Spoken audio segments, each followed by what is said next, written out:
Morning po mga bossing, mga idol.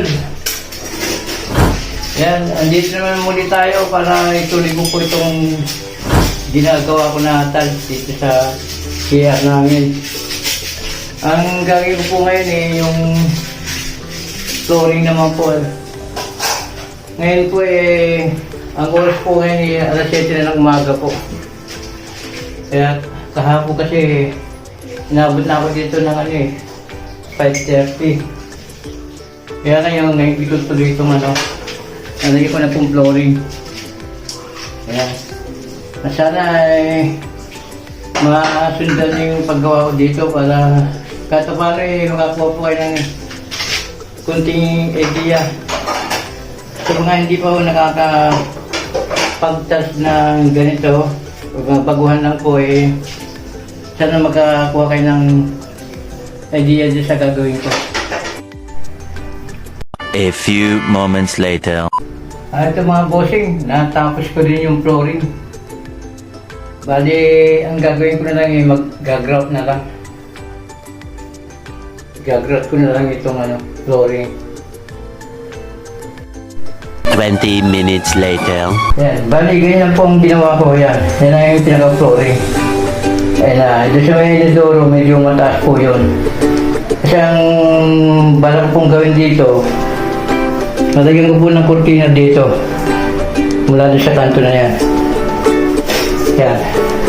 Bali, grout na lang po yan. Yan, yung gilid ang nilagay ko, ibang kulay na Dahil exacto lang po yung tiles para sa flooring.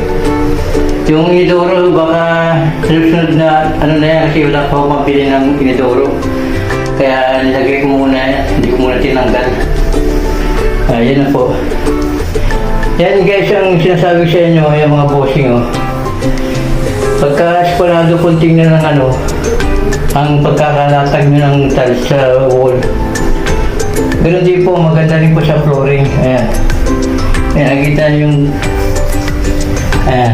nakita yung guhit na yan. Ayan isakto po yun sa bigat. Ayan, ayan po, isakto po sa bigat yan. Ayan. Ayan, ganun din po rito. Ayan. At kahit na dumiretso po kayo doon, ayan kahit tingnan nyo sa dulo, po yung bigat niya. Ayan po. Yan ang nakakaganda pong tingnan niya. Pagka yung ginawa nyong paglagay ng tiles sa wall na naka-eskwala, ang ganda po tingnan pagka nilatagan nyo ng pang flooring na tiles. Ayan po. Sakto po yan sa sa bigat. Yan. Ito ganun din. Ito ganun din po yan. Halos lahat po yan. Yan. Nakaano po yan sa bigat. Kabilaan po yan. Yan. Kasundan niyo po yung guhit. Yan. Gandun po sa dulo. Eskwalado po yan. Yan. Yan. Yan po yung sinasabi ko sa inyo na kailangan pag nag-layout kayo ng CR, kailangan kukunin nyo muna po yung eskwala sa dingding. Dito kayo susunod sa pintuan. Yan, sa pintuan. Kuha po kayo ng isang buo dyan. Ayan, ganyan po ang tamang pag-layout ng CR. Hindi po kayo maliligaw dyan kasi iniskwala nyo Ayan po yan Ayan. Saka dapat na dapat kung pagkakalagay ko dyan. Ayan. Isang diretso po yan. Ayan, gandun. At saka ito pong itong design niya, naka-continue po dito yan. Ayan. Kaya maganda po tingnan. Ayan. Pag dito po kayo titingin, naka-continue po yung yan. Pag dito po kayo titingin, naka-continue itong design niya. Ayan. Dahil maganda po yung pagkakalatag.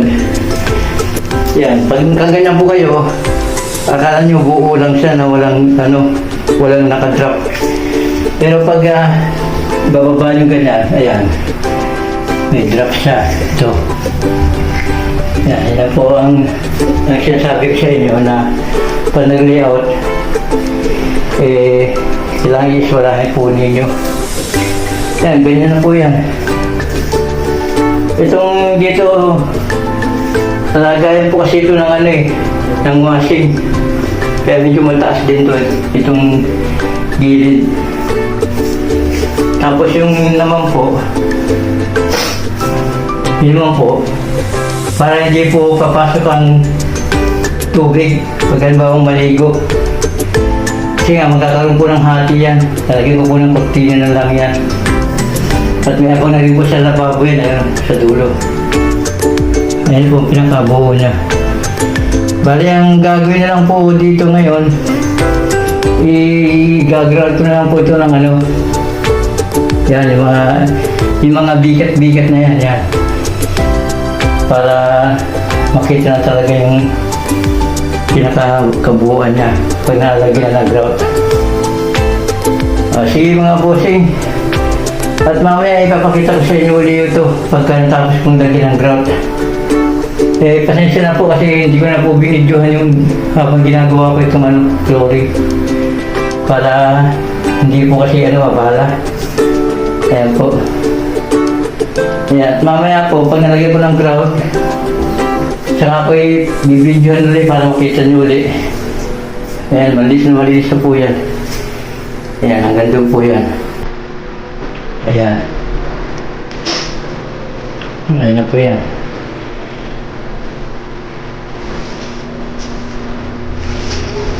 Ayan, maganda talaga pagka nakaswala po yung ang paglagay nyo, paglatag nyo ng tiles sa wall. Kaya ang discard po dyan, ito munang wall na kabilaan ang lalagyan ng tiles saka dito. Yung banda po dito, huwag muna. Para makuha nyo yung iswala niya. Yan, para makuha nyo yung iswala niya. Yan, nakita nyo na po yan. Yan. Dahil po sa bigat yan, hindi po sumala yan sa kanto. Yan, lagi po inuulit yan. Para po yung gagawa po nito, lalo pag baguhan, makakuha po ng technique kung paano paggawa ng tiles na malalagay sa espala. Ayan. Nakita nyo naman Ayan, mga kanto. Ayan. Sakto sa mga bigat yan. At sige po, at mamaya lang po ulit. Ay, ito na mga buti.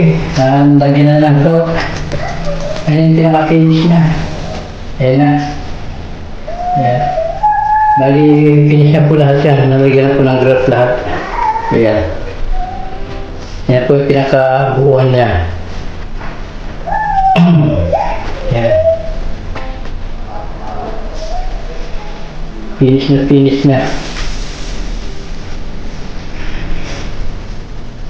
At sana kung nagustuhan niyo po itong ginawa kong video huwag niyo po sana kalimutan mag-subscribe sa aking channel.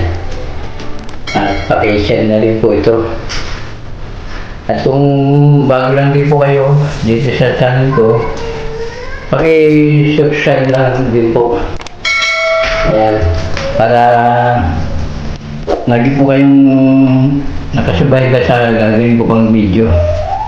Naka-update po kayo lagi sa gagawin pang video. At sana po doon sa mga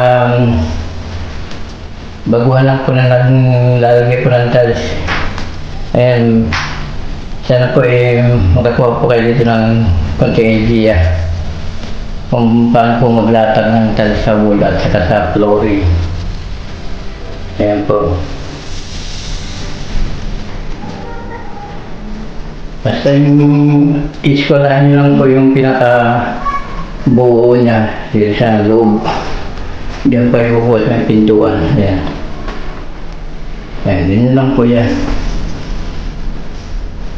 At maraming salamat po sa panunood.